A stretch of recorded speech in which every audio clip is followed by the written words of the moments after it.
Job chapter 6. Then Job answered, Oh, that my vexation were weighed, and all my calamity laid in the balances. For then it would be heavier than the sand of the sea. Therefore my words have been rash. For the arrows of the Almighty are in me. My spirit drinks their poison. The terrors of God are arrayed against me. Does the wild ass bray over its grass, or the ox low over its fodder? Can that which is tasteless be eaten without salt, or is there any flavor in the juice of mallows? My appetite refuses to touch them. They are like food that is loathsome to me. Oh, that I might have my request, and that God would grant my desire, that it would please God to crush me, that he would let loose his hand and cut me off. This would be my consolation. I would even exult in unrelenting pain, for I have not denied the words of the Holy One. What is my strength that I should wait, and what is my end that I should be patient? Is my strength the strength of stones, or is my flesh bronze? In truth, I have no help in me, and any resource is driven from me. Those who withhold kindness from a friend forsake the fear of the Almighty. My companions are treacherous like a torrent bed, like freshets that pass away, that run dark with ice, turbid with melting snow. In time of heat they disappear. When it is hot they vanish from their place. The caravans turn aside from their course. They go up into the waste and perish. The caravans of Tema look. The travelers of Sheba hope. They are disappointed because they were confident. They come there and are confounded. Such you have now become to me.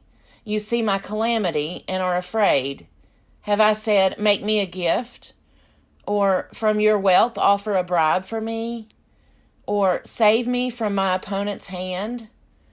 Or ransom me from the hand of oppressors? Teach me, and I will be silent. Make me understand how I have gone wrong. How forceful are honest words.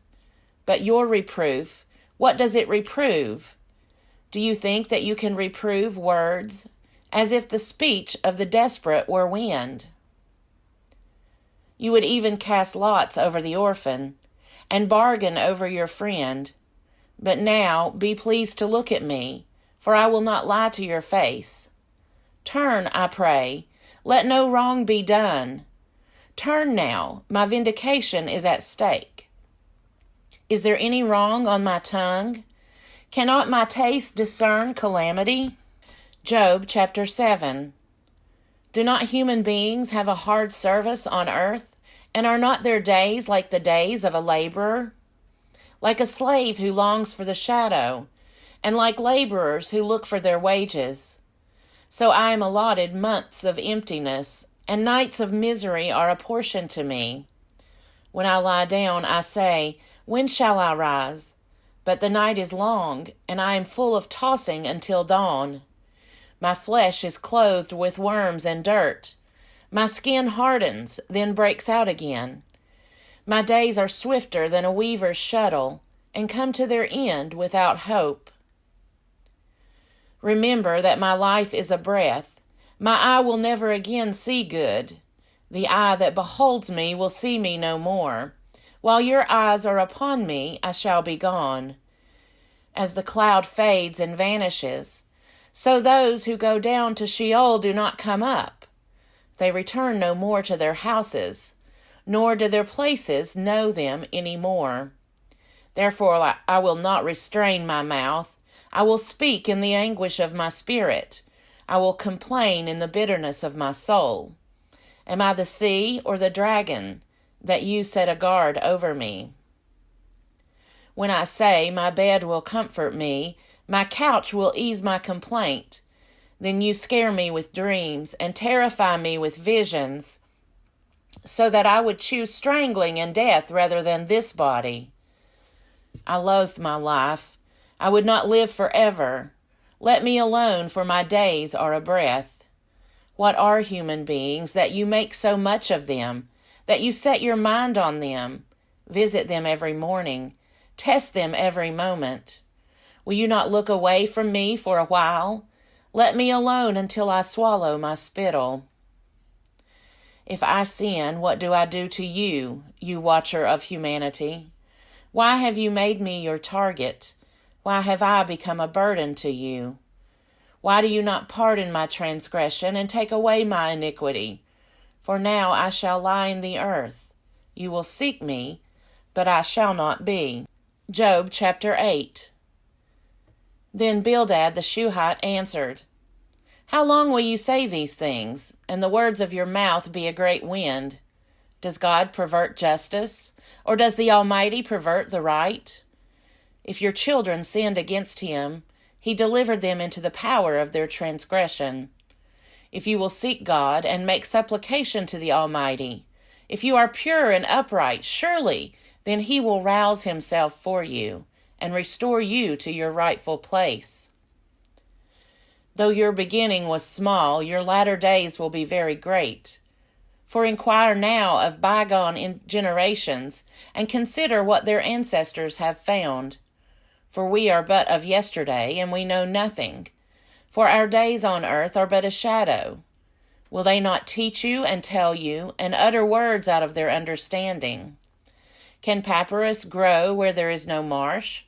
Can reeds flourish where there is no water? While yet in flower and not cut down, they wither before any other plant. Such are the paths of all who forget God. The hope of the godless shall perish. Their confidence is gossamer, a spider's house their trust. If one leans against its house, it will not stand. If one lays hold of it, it will not endure. The wicked thrive before the sun, and their shoots spread over the garden. Their roots twine around the stone heap. They live among the rocks. If they are destroyed from their place, then it will deny them, saying, I have never seen you. See, these are their happy ways, and out of the earth still others will spring. See, God will not reject a blameless person, nor take the hand of evildoers. He will yet fill your mouth with laughter, and your lips with shouts of joy.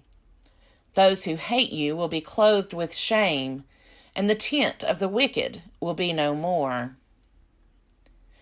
Job chapter 9. Then Job answered, Indeed, I know that this is so, but how can a mortal be just before God? If one wished to contend with him, one could not answer him once in 1,000. He is wise in heart and mighty in strength. Who has resisted him and succeeded? He who removes mountains and they do not know it, when he overturns them in his anger, who shakes the earth out of its place and its pillars tremble, who commands the sun and it does not rise, who seals up the stars, who alone stretched out the heavens and trampled the waves of the sea, who made the Bear and Orion, the Pleiades and the chambers of the south, who does great things beyond understanding and marvelous things without number. Look, he passes by me, and I do not see him. He moves on, but I do not perceive him. He snatches away. Who can stop him? Who will say to him, What are you doing?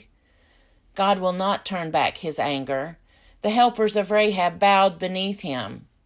How then can I answer him, choosing my words with him? Though I am innocent, I cannot answer him. I must appeal for mercy to my accuser.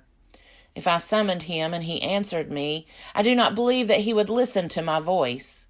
For he crushes me with a tempest and multiplies my wounds without cause. He will not let me get my breath, but fills me with bitterness. If it is a contest of strength, he is the strong one. If it is a matter of justice, who can summon him? Though I am innocent, my own mouth would condemn me. Though I am blameless, he would prove me perverse. I am blameless. I do not know myself. I loathe my life. It is all one, therefore, I say. He destroys both the blameless and the wicked. When disaster brings sudden death, he mocks at the calamity of the innocent. The earth is given into the hand of the wicked. He covers the eyes of its judges. If it is not he, who then is it? My days are swifter than a runner. They flee away. They see no good. They go by like skiffs of reed, like an eagle swooping on the prey.